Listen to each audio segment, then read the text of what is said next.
What's up, YouTube? I'm so sorry for all the delays.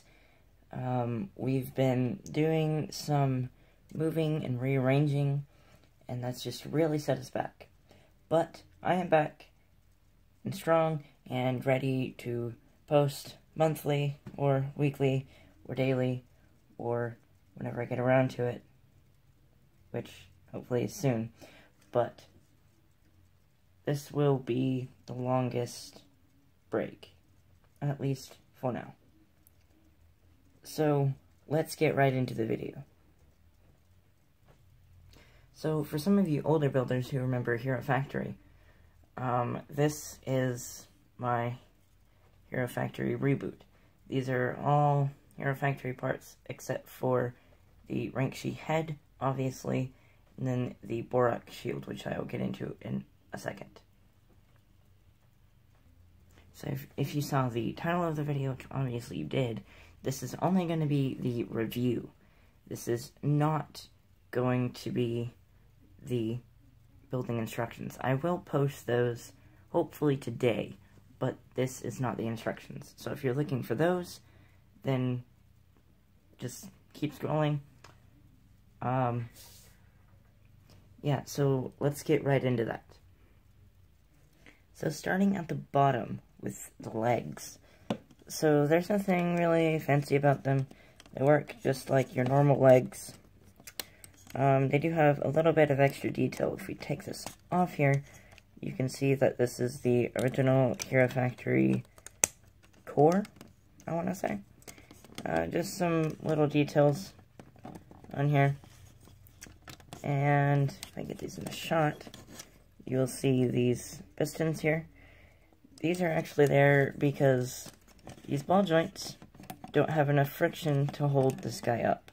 So I went ahead and put some pistons on there.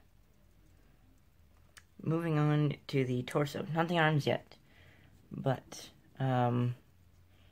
if we take this off here, this is actually held in by this piece since it's only an axle on this side, but this, for you older builders, will recognize this as a Borak shield, which I'm hoping to do a Borak review,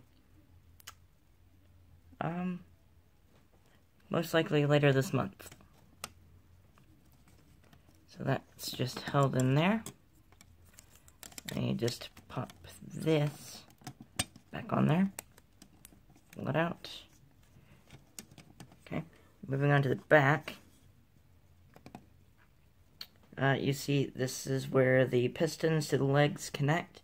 There's this extra piston here, which actually does nothing. Can't even move. Really just stuff to cover up and give him some extra weight.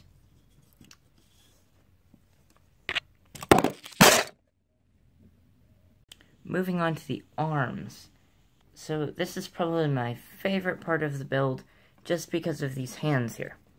If we remove this, you can see that these just pop right off. Those don't come out very easily. And for all of you who've used these before, you know that they don't come out very easily at all. I did actually get that little ball out just to show you the hand in full. Both of the hands are identical, but I am going to show you the left hand. So obviously it only has 3 fingers, which is fine. It doesn't look bad or anything. The thumb here has a little bit of extra motion, and up and down, of course. And that allows them to do a fist and a high five, and he can do stuff. If any of you have ever tried to design or build or copy, which is wrong, I mean, don't do it. Anyway,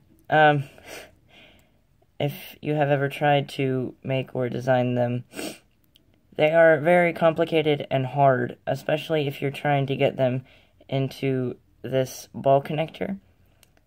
If you were trying to get them into, say, the Mixel's ball connector, which is a lot smaller, and it's made to connect to these studs. It's a little bit easier, and it's a little bit more compact, but it makes it more complicated when you're trying to connect it to an actual Bionicle figure, and if you want to use it, those do not have enough friction to really do much. So, this is my pan design.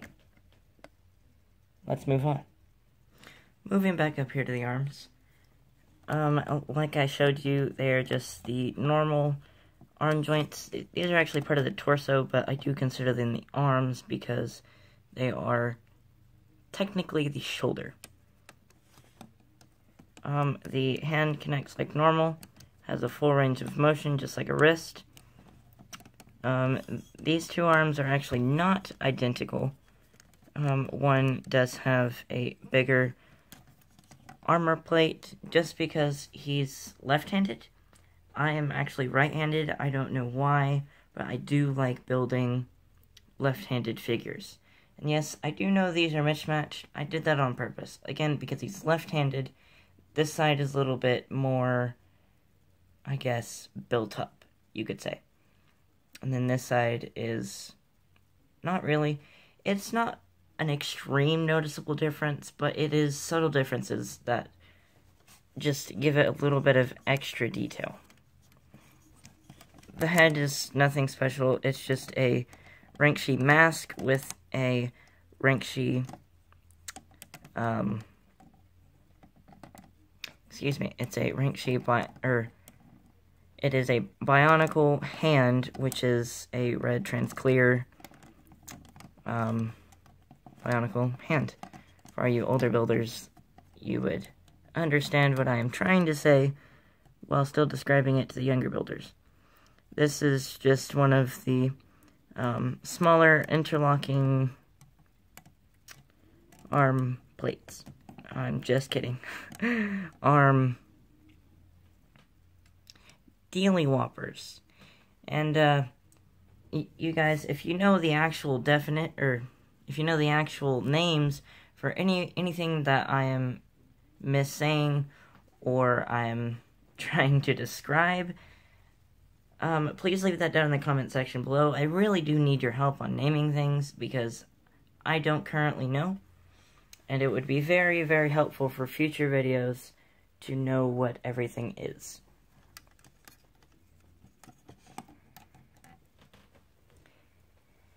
And so, all in all, I do like the aesthetic. I do like that he does have posable hands, which is really useful when you're, like, playing with them, or you're trying to pose them in a certain way, and the normal hands don't really have that little extra motion to them, but these do. And I really do like that about these. That's all. I will post the instructions to all of this. That'll probably be a very long video. A link to my website and blog. You should really go check those out. And email me at cheetahlinkslegos@gmail.com. I will also leave that in the description. It's on my website. It's on my blog. Like I said, go check those out. And in the comments sections, tell me what I could build next, what you want to see me build, or what I've already built. You could give me ideas on how to improve them.